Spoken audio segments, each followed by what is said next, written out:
This over here is the new M2 Mac Mini, and this costs $600, $599. And this over here is the new Mac Mini with M2 Pro chip, and this starts from $1,299, $1,300. So as you can see, it's more than double the price, but the question is it more than double the performance? We're gonna find out. We're gonna benchmark these two and we're gonna put them head to head. We're gonna measure the power consumption, CPU and GPU benchmarks, as well as some of the video editing benchmarks. But more importantly, let's find out which one is better. CCL is the one-stop shop for all your creator PC needs. With over 20 years of experience, they have developed a highly trained and rated customer service team based here in the UK. If you're not sure about your purchase, you can talk to an expert, and you can have a peace of mind with their premium 3-year warranty service that comes with their PCs. Use the code TN10 to get a special discount when spending over £250. Before your next purchase, check out CCL in the video description below.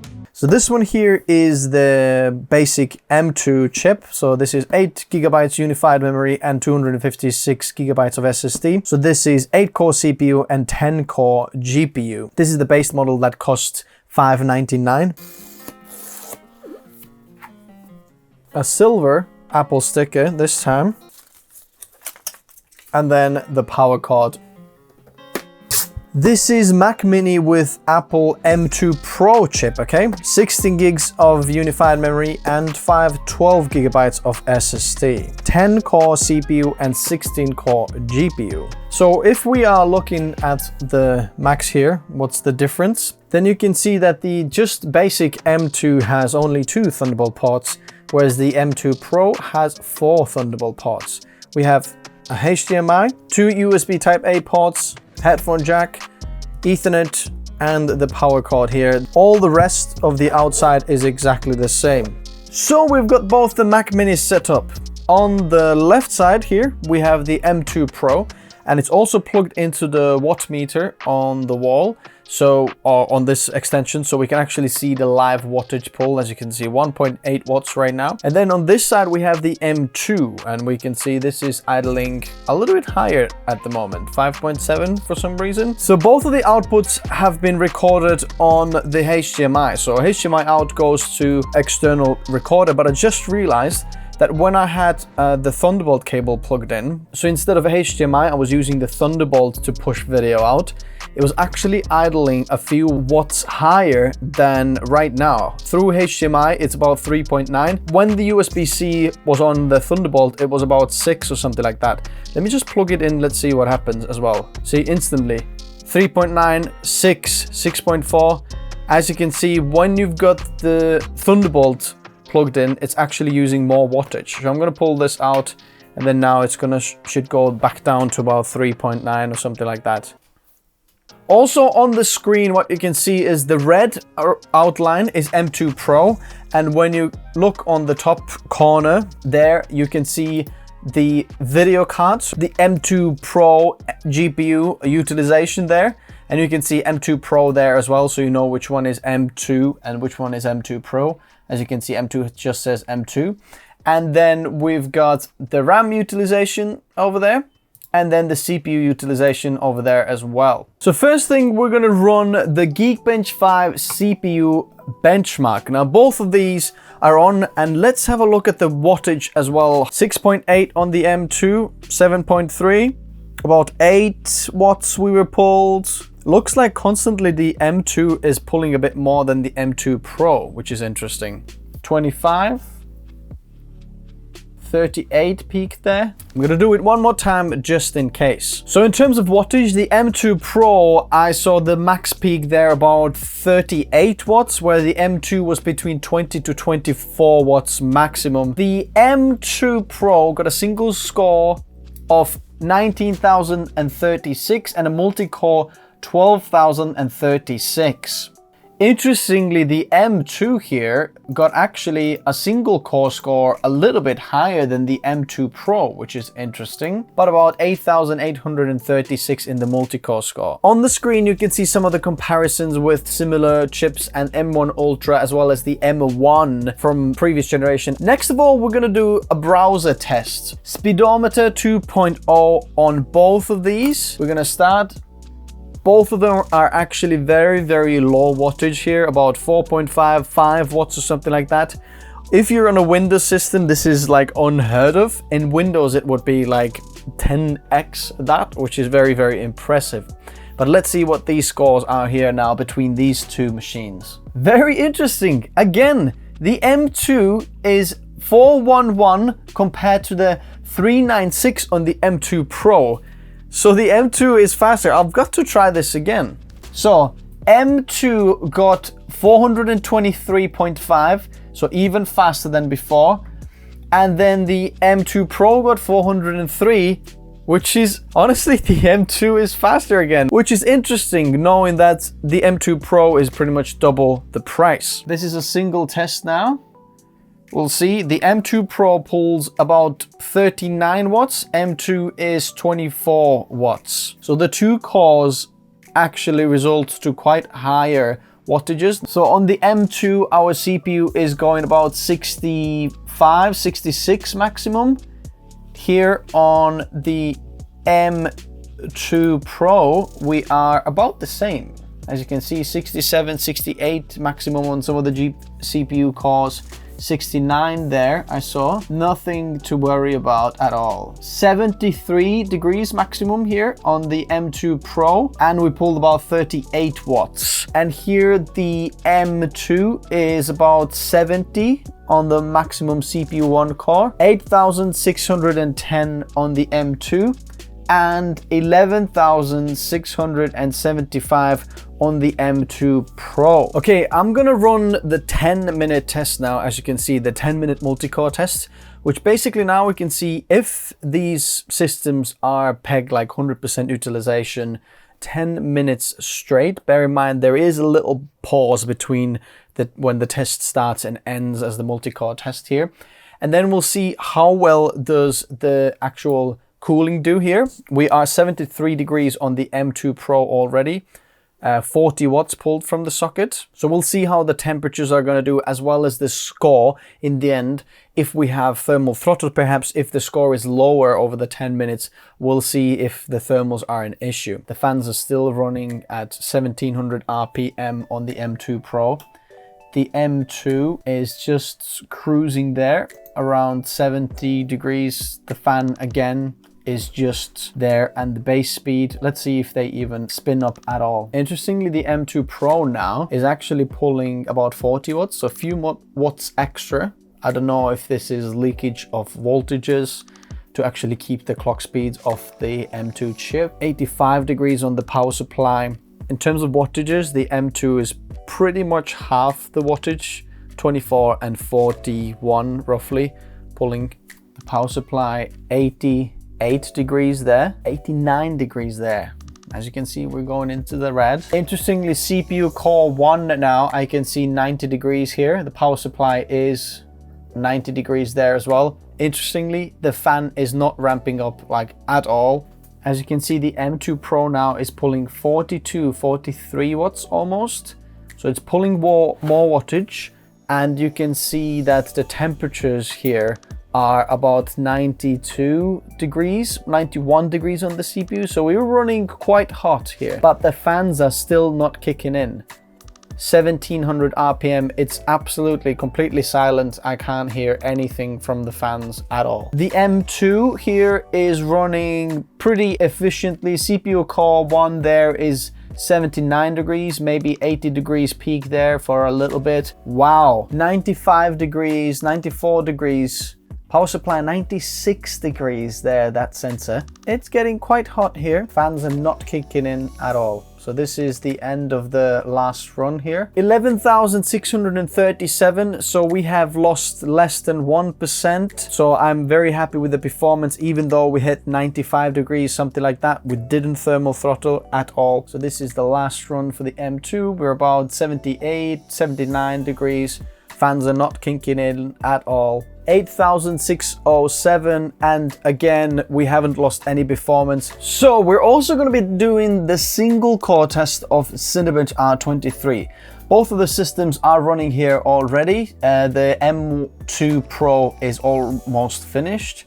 The M2 is a little bit to go. So let's see what the single core performance here is in Cinebench, because Geekbench said the single core was faster on the M2, and so did the speedometer test. When looking at the power draw, when both of these are running the single core test, they both pull about 10-11 watts. Very, very low. That's the whole system power draw, by the way, not just the CPU. So that's like the fans, power supply, inefficiency, everything calculated together, which is quite impressive scores here. Another interesting thing that I'm noticing here is that if you're looking at the M2 Pro, and we can see that the RAM, how much is used, we can see about 51% of RAM is used. And then if we look at the M2, we have 48% of RAM used, but the M2 Pro has double the amount of RAM. So interestingly, it just keeps the RAM 50% used, whatever it can write on there, no matter how much you have RAM, either 8 or 16. At least that's what I'm seeing here in this case. So now, interestingly, exactly the same thing. If you're looking at the M2, we can see that the score here is 1,647 and the M2 Pro is 1,639. Now, not a lot of difference, but the single core is faster on the M2. Next, we're gonna try a blender, and we're gonna do CPU and GPU. So we're gonna do the M2. Almost ready, both of these, and go. 35 watts, the M2 Pro, and M2 is 22 watts. So looking at the scores here, the M2 Pro obviously is faster in all of them. The Monster scene 98 versus 72, Chunk Shop 57 versus 5. There must be some kind of glitch on the M2 because it can't be 10 times faster. M2 Pro isn't 10 times faster. Actually, that is true. Junk Shop Scene does get such low scores. After I've made this video, I've actually retested it multiple times. It always gets the same score. So there is a little bit of a bug with the M2 and even the GPU as well. The CPU and GPU on the M2, not M2 Pro, that doesn't quite work as well on Blender. But then the Classroom is 44 compared to 32.7, which is very, very interesting. Now let's do the same test, but now with the GPU. We've got GPU 16 cores, and on the M2 we have the GPU with 10 cores. Let's see if the GPU uses more power than the CPU. The GPU isn't as power hungry.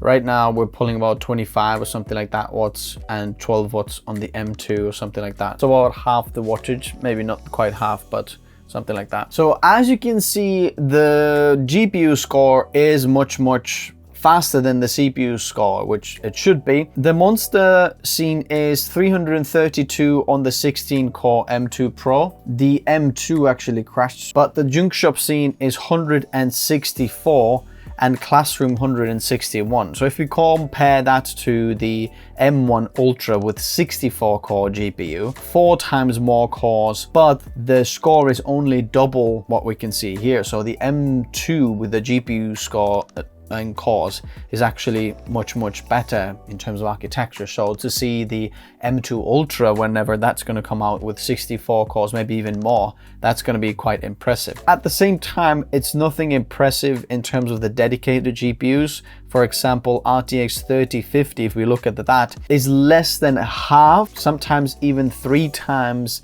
almost slower than RTX 3050, which is nothing impressive. But at the same time, RTX 3050 will cost you around $350, something like that. So this is already like more than half of the price of like the M2. But M2 Pro, that's about $1,300. So the RTX 3050, you know, if you need that GPU power, that's that. But as you can see on the M2, we're just crashing these here. We can't get a benchmark for that. But what we can do is get a GPU score on Geekbench 5. So the M2 Pro got in, the metal score is 47,011. And if we're looking at the M1 score, which is 21,671, then we're getting more than double the performance of the M2 Pro than on the M1. But the M2, the non-Pro, gets 30,575, which is actually about 50% increase in GPU performance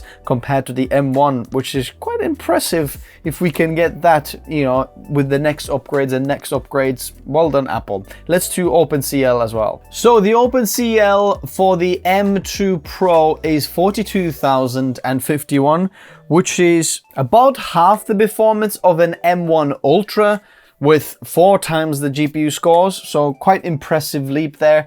And then the M2 got 27,457, which is again about 50% leap over the M1, which is quite impressive again. But compared to these two, the M2 Pro gets much better performance on the GPU side compared to the M2, even though it has only 6 extra cores or 60% more cores, but we're getting roughly about the same type of performance as well. But it's pretty much double the price, so the price kind of doesn't make sense over there. So we're gonna do GFX Bench now with the metal. I'm not gonna do all the tests, but we're gonna do Aztec's Ruins, 4K Aztec's Ruins. We're gonna do T-Rex, and then we're gonna do Alu, okay? Interesting here, now we're pulling 37 watts on the M2 Pro. I'm not sure exactly which one of those scenes this is, and this is 22.9, about 23, 39 watts. Okay, the results are in. This is the M2 Pro now, and we're gonna look at the Aztec Ruins there. We got 3,871 frames, so about 60 frames per second. And if you look at the M2, we're getting 60.25 actually frames per second. So actually they look exactly the same. 4K Aztec Ruins now, we got 78.88 FPS. And then now the M2 is actually lower at 48 FPS. The M2 Pro got 60 frames per second on the T-Rex. And then the M2 got 60.1 frames per second. And on the Alu scene, we have 61.28 frames per second on the M2 Pro and about 61.29 frames per second on the M2. So the M2 seems to be the more impressive Mac than the M2 Pro. Next of all, the speed test. The M2 Pro gets about 3.4 gigabytes per second and 3 gigabytes per second, 3.1 to about 3, something like that. And then the M2 gets, what? 600 write and 1400 read. That is ridiculous. Okay, now the write goes a bit faster, about 1400, and read about 1400 as well. Read about 1500. So the M2 Pro gets double the performance. And just so you know why this is that way, is because it's actually soldered onto the motherboard, the SSD. The 256 gigabyte model, the base model here that we have on the M2, has one of those chips. And the M2 Pro has 2 of those chips, which just means faster write speeds. Now, we could have got faster speed on the M2 if we had 228 gigabyte NAND chips there, but because we don't, we're getting much slower performance. At the same time, we're getting still 3 times faster than SATA SSD kind of performance. But if we look at the Mac Mini Intel version from like 2019 or 18, whenever the last one came out, that one had double the performance of SSD than we have on here, which seems a little bit of a downgrade. And then the entry model is that. But if you do upgrade the SSD to 512 gigabytes, then you're going to get the faster speeds. But you're going to pay a horrendous price for the SSD upgrade. We'll also do memory tests here. So we have the LPDDR5 16 gigabytes, as you can see. 1 gigabyte. Let's do the test here on the M2 Pro and on the M2. M2. In terms of performance now, the sequential Q1 MT8, then the M2 with only 8 gigabytes has half the performance, pretty much half the performance. And the M2 Pro is double the speed. In terms of sequential Q1 MT1, we are actually faster on the M2, which is interesting. The random 4K T8 is faster on the M2 Pro, and then the random 4K again is slightly faster on the M2, which is very, very interesting results. And maybe that's why we have a faster single core performance as well, because the RAM is slightly faster in some of the like random read and write speeds on just the 8 gigabyte model. And maybe that's why we have the faster single core performance. So one of the last things I wanted to try is run the Puget Bench benchmark, Premiere Pro benchmark, video editing benchmark on these Mac Minis.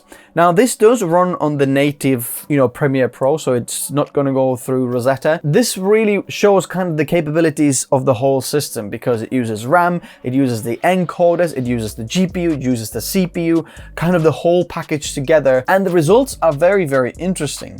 If we are looking at the M2, we're getting extremely, extremely low scores. Obviously, when you're a video editor in Premiere Pro, you're probably not going to get this one. And if you are on a Mac and you're doing video editing, you should probably use Final Cut Pro or DaVinci Resolve, which this Mac will do a much better job in. But regardless, since Premiere Pro is like my bread and butter here, I want to see like that type of results. Let me know if you want to see DaVinci Resolve or Final Cut results in the comment section below. I'd love to know from you. But the M2 Pro gets quite a bit faster scores. As you can see, a lot of the scores are much faster than on the M2. The GPU score is quite a bit better. Effects score is quite a bit better. Standard live playback score is quite a bit better. And that's where we see like those encoders on the M2 Pro at work. And I want to test this a little bit further with some of the export tests in another video. Let me know if you'd like to see that.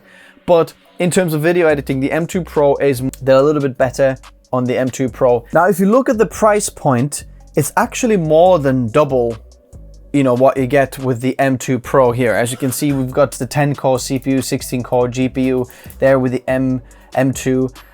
We do have double the amount of RAM and double the amount of storage, but we're paying more than double for the price as well, which is, a bit of a nightmare. Now, bear in mind, the M2 Pro does have 4 Thunderbolt 4 ports in the back rather than 2 that we have just on the M2. Now, to get double the amount of RAM, 16 gigabytes, we have to pay $200, which is quite expensive. But I think that will be kind of a sweet spot, what you would want to do with the M2 base model there.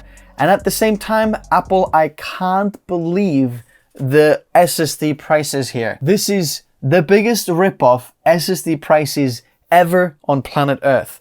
You're paying $200 for 256 gigabyte upgrade. Now, I know it looks like you're getting 512 there, right? No. 256 you already have. What you're getting is another 256 gigabytes, and that costs you $200.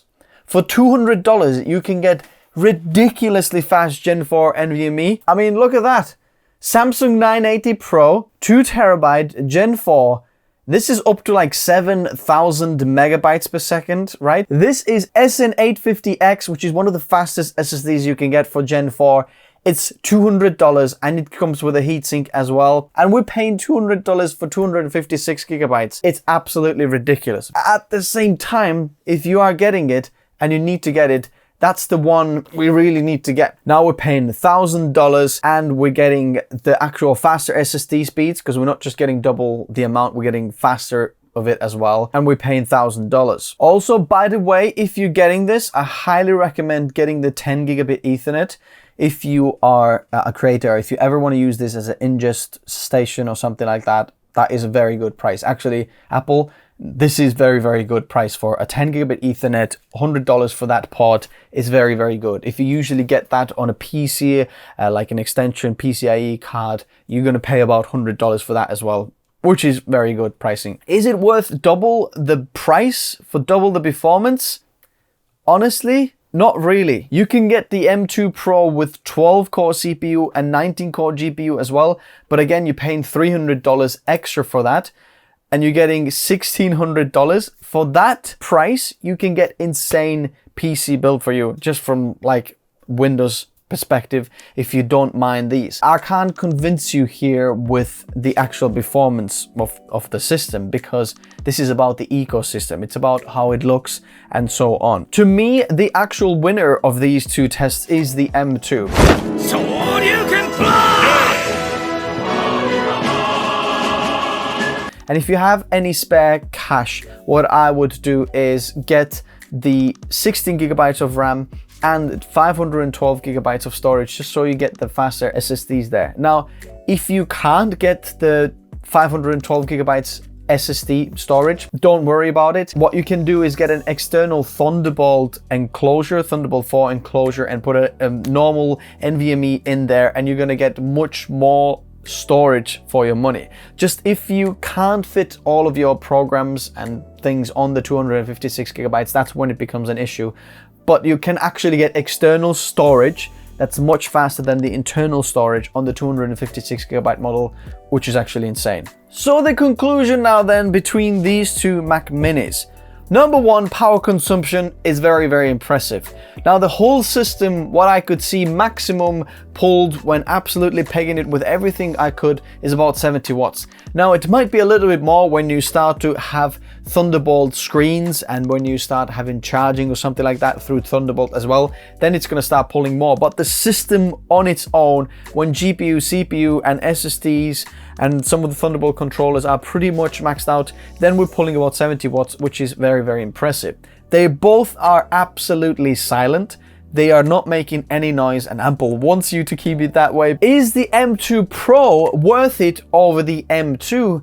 And that's where I'm kind of saying probably not for 95% of the people. If you do really need the GPU power, perhaps the video editing power, then yes, I can see where the M2 Pro is a little bit more interesting. But then at the same time, the M1 Max might be even better option for you, because it's got even more encoders and it's even better in video editing. You might be able to get that even cheaper now in some of the retailers. But the best option, what I would do, is get the M2 Mac Mini with 16 gigabytes of RAM upgrade. That's it. I'm going to leave that in the description below, which one I would recommend you to get. And then get external SSD storage if 256 gigabytes of internal storage is okay with you, because you can extend it externally. If you'd like to see any other Mac Mini content, then let me know what you think in the comment section below. I would love to hear from you. Interesting, when the computer has gone to sleep, look at that, it's 0 watts pulled from the socket. Let's wake it up, 3 watts. So when it goes to sleep, it actually is asleep, which is fantastic. On Windows PCs, when they're asleep, it still pulls a little bit of wattage. Thanks guys for watching. I'll meet you in the comment section below. Bye bye.